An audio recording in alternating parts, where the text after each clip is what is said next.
You like a very simple question, but you came back with like a fiery, emotionally charged answer that was kind of like a little bit anti-male. And so I'm trying to figure out like what happened. Nothing happened. I've only really ever been in one really serious relationship, and I was the one who ended it because I thought that it would be more fun to be single, and I've had a really great time being single. And I honestly try to encourage. You seem so happy. I am happy. I'm not looking for a relationship. Yeah, I've been on like dating sites, but if you look at the people that I match with or the people that I like my messages, there really isn't none because I haven't found that high value male that I want to marry or pursue or even sleep with. High value men, 9 times out of 10, they're not on dating apps. That is correct. Just like high value women, 9 times out of 10 are not on dating apps. What makes a high value woman? Oh God. What's that? Concepts foreign to you. Ask you that. Concepts foreign to you. Modesty, being demure. Modesty. What does modesty? Yeah, modesty in character, modesty in appearance, modesty in her demeanor.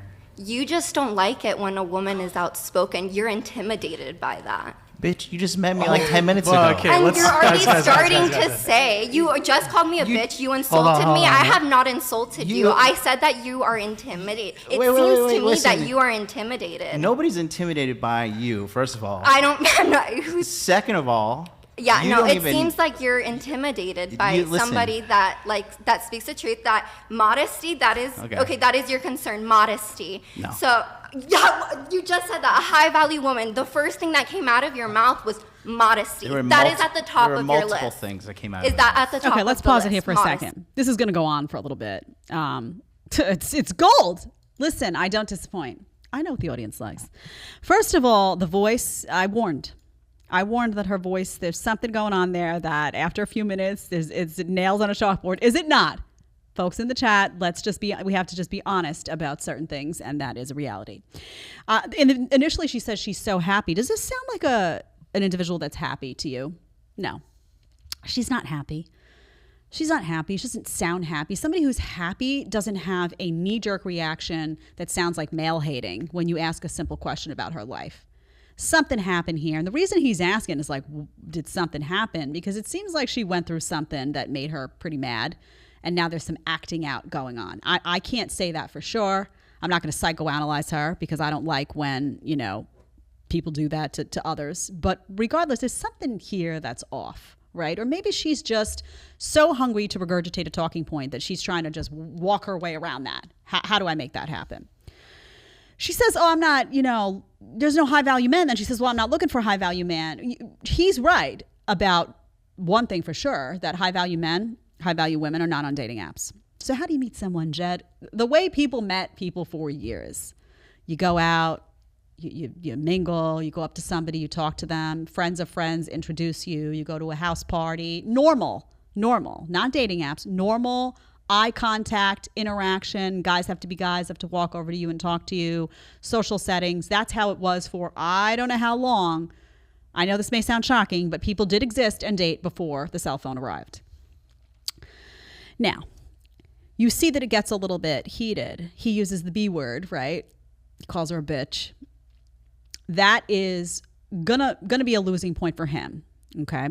And guys, this is just a reality. Guys have to be careful about when you have these discussions with women.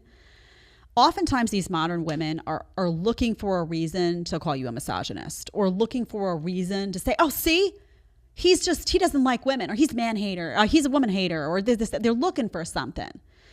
So when you go that route, even though I get his frustration, I do, I hear it. And by the way, she did insult him. She's saying, I didn't insult you. Yes, you did. You talked about, you were insulting him for 5 minutes. We listened to you saying this, and she was condescending as all heck.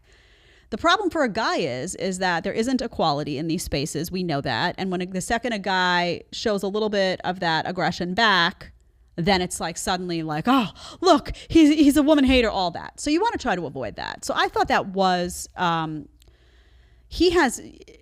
MLD has a lot of really great points to share that I think in that moment, it gave her a bit of an upper hand that she didn't deserve. So just a warning to guys, when you do that stuff, just know that how it will be played against you. And she did, again. She insulted him repeatedly. She didn't use a word. She didn't use a bad word, but she insulted him. So to pretend that she was sitting there and being nothing but polite and then he came back with the B word is not an accurate description of what went down. The difference is that she will get away with that much more easily. She will get away. And even if she did call him the word, she'll get away with that much more easily than he will. And because of how we've all been trained to absorb that information, we'll hear it differently, right? We'll hear that. Now, again, I always say to people, if you're name calling, you're losing. And remember that. If you're in a debate, an argument with somebody and you're name calling, you are losing. Because people will immediately say, well, why did that person have to resort to name calling? I think he would have been much better to come back with a sharp retort that didn't involve anything personal, because he has it. He's a smart guy. He knows what he's talking about. I think the frustration just got to him. I mean, and as the woman is grating on the nerves. She is. Let's be honest. Okay. Let's continue. Did you name it first? Can we just lower the temperature a little bit? Just She's triggered as fuck. I would say, John, but just maybe refrain from ad hominem. Right, but at the same time, you don't know me, so you've talked to me for like a few minutes, and you swear to God you have like my entire ideology summed up. Okay, then I'll let you talk. Okay. I can talk too. I'll talk. I can talk. Okay, so I'm good. I didn't lose my cool. Yeah. So you were talking about how, and it's, if you want to do the hot girl summer, winter, whatever the fuck thing. I've been doing that. Yeah. So like you're saying, hey, if you're just going to go to the clubs. I then, don't go to the clubs. I just said I don't party. I'll go and drink with my friends, but I'm not going out in big groups. No, but you just said that okay, you wait, just hold on a turned second. 21 Hold on. And So because it's not a big group, she goes out and drinks with her friends at a small group. So she's not partying. Okay. You know, and this is what I'm talking about. And the truth is that she was triggered. She was triggered. Now you see Brian's trying to keep the cool because Brian wants to have a conversation, right? And he's afraid if they start name calling back and forth across the table, what's it going to turn into? A hot mess. I forgot that I wanted to mention something though. The word modesty, and then we're going to get to the chat before I go to number 4. I have to highlight this because, you know, I'm all over the place, scatterbrain. So Deli's like, what are we going to do? We're going to need to get a rope and just rein her in. All right. Modesty is a word that offends modern women in many respects. You see, he used that word modesty, and she was suddenly like, modesty, as if that meant that she was supposed to go and purchase a nun's costume and wear that around all the time and kneel and pray all day long, and that somehow that's how it translated for her.